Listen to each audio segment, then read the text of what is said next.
All right, guys, so it is Sunday, June 25th, 2023. So I've got the hood for the hardtop out here on sawhorses.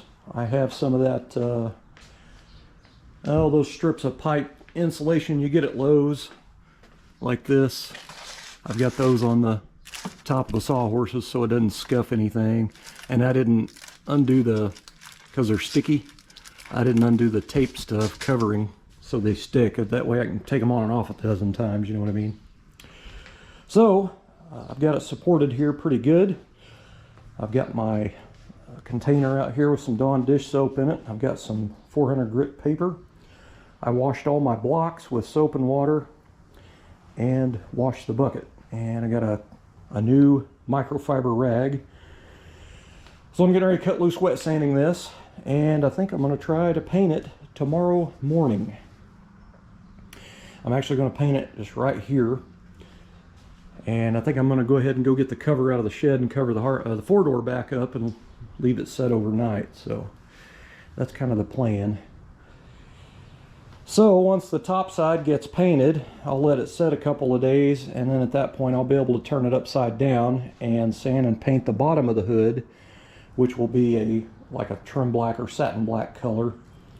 And that way any kind of overspray that gets on top of the gloss paint that I'm putting on the top, it doesn't really matter because I'm sanding and buffing it anyway. Let's see, I need to paint the hood hinges. Those are already blasted. They just need to be, like, the metal needs to be cleaned up again and then etch primed and then shot. What else? I think everything else is painted. The hood latch brace, and I may have to do the rods, I'm not sure. Well, I went in and got some of the stuff out of the house that goes to the hood. So I have a brand new hood bird, a Danchuck hood bird, chrome one to put on here, and then I have a brand new chrome hood bar. I've got this baffle here, or basically just a brace that goes under the hood. This is kind of, I customized it, but some upper section of it is from an original baffle. And these are pipe caps that I put in here and stepped. I was planning on painting these pipe caps inlays gloss black. I haven't decided if I'm going to do that or not yet. So I speed hold the hood latch brace that goes underneath the front section of the hood, and then I speed hold my hood hinge or hood latch, and I've got those stepped and everything. This is an original.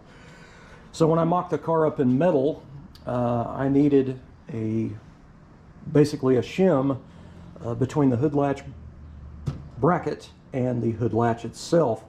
So I used some steel plate that was the same thickness of shim that I needed, and I made that, and it's basically a shim, but it also blocks, it's a block off plate is what it is. This will go in behind those holes up there, but that fills in that open space, and the only thing when you look up under the hood when it's open, the only thing you'll see is that. So I think that's kind of cool. But anyway, it just ended up working out pretty good. Anyway, pretty excited about that. I got these are the brace rods that go on each side of the hood, and they go up underneath there kind of like that. Now these I rounded the ends on because they're just squared. I rounded them off a little bit, and I custom made some pretty thick plate. I think it was 1/4 inch plate if I remember right. And they're actually, it's a nut plate, and it actually fits inside this slot, and it's full length, and I drilled and tapped it. So when that gets bolted back in the hood, it'll have button head Allens in here, kind of mimicking the original rivets. So yeah, should have this sanded down today. I'm almost thinking about going ahead and flipping it upside down right now and looking at the bottom of the hood, because I cannot remember if I got that finished or not. I think it is, but I don't remember. So if it needs any work on the bottom, I'll probably have to go ahead and do it first. So that way I don't have paint upside down on sawhorses on those pipe insulation pieces. You know, me working a sandpaper and, you know, grinding into that fresh paint. I'm going to sand and buff it anyway, but I guess I'll get to that. All right, so one problem that these cars had was they didn't have anything out here in the middle underneath that hood for support. So a lot of these hoods you find used, they're sagged in the middle. And if you've ever drove one of these cars, an old original one, you'll notice the hood center kind of shakes up and down. So I spent a lot of time shrinking the metal on this, and I got a peak in it. So anyway, I put a lot of work in it trying to get that back out. Now the problem is you have your engine heat and you have, you know, like outside temps, and I think today's supposed to be 98 or something. So it gets hot here where I'm at, and of course the car's black, so this hood is going to get super hot, so it could make that try to sag. So what I am going to do to try to prevent that, it's not so much for the showy side of it, it's you know, a necessity to me. I'm going to put Dynaliner under the hood. This is 1/4 inch adhesive back Dynaliner, and it'll kind of help insulate the hood heat, engine heat from the top of the hood, even though I'm going to be getting sun heat on top. But this should help quite a bit on that, and hopefully not let it sag in there. If you've ever paid attention to cars as they got built, especially GM later, you know, they started coming out with underhood liners, like underhood insulation pads, and there's a reason that the engineers designed that. But anyway, I'm just kind of playing off what they're doing, but I don't want to have to lose all that amount of work I put in that hood. And I know some people are not going to agree with me putting this stuff under my hood, but I don't really care. It's not your car. So I guess I need to go hang that in my shed, because my shed, I guarantee you, is over 100 degrees inside right now. So I'm going to go hang these out in there so it'll get the wrinkles out of them, hopefully. That's actually 2 rolls of that stuff, but I guess I'll go hang them up.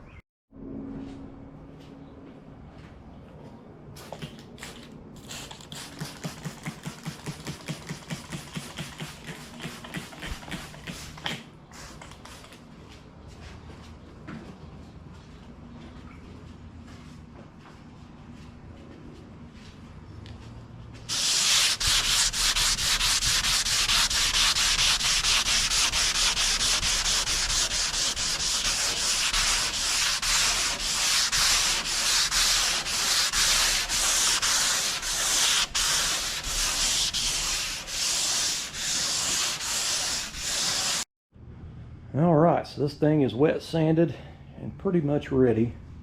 I'll have to wipe it down with wax and grease remover, but I'll do that tomorrow before I spray it. So tomorrow I'll get up, come out here, prep the garage, wet the floor down, and I'll have to drive the 55 around back probably. And I'll commence to painting this thing. Looks pretty good. I didn't find anything in it. No pinholes, no scratches, no nothing. So that gives it a little bit of a shine, so when you get down here off of it, you can kind of see the sheen across there and see if you get anything, and it looks pretty awesome.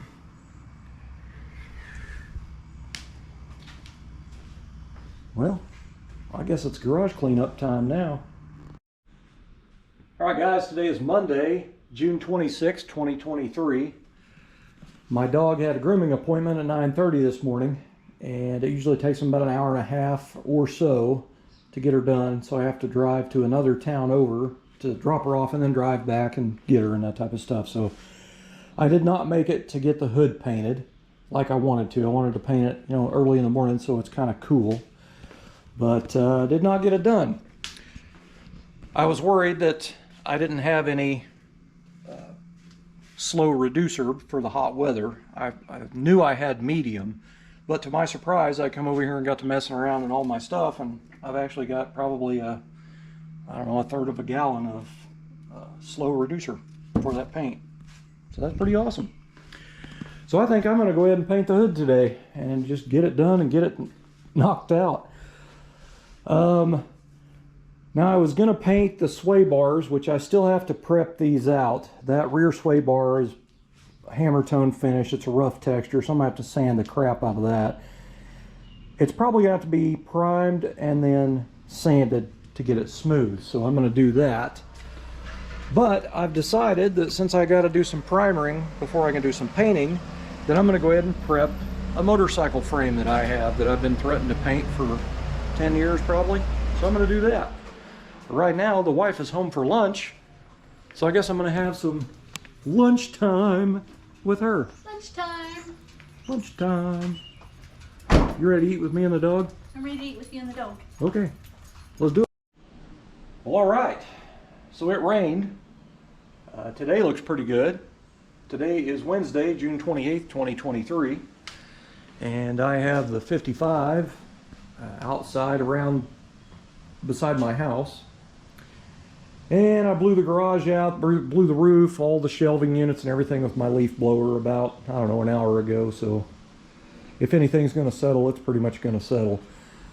So it is a little warm already because it did rain, and the wind's blowing pretty bad. So I'm going to go ahead and paint anyway because I'm going to color sand and buff it. If any trash gets in it, it'll sand out anyway.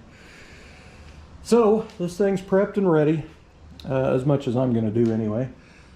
So I'm going to go ahead and I've got a brand new microfiber out of the bag, and I'm going to wipe it down with wax and grease remover and plug in my painting air hose. I have a separate air hose for painting, right along with this desiccant snake.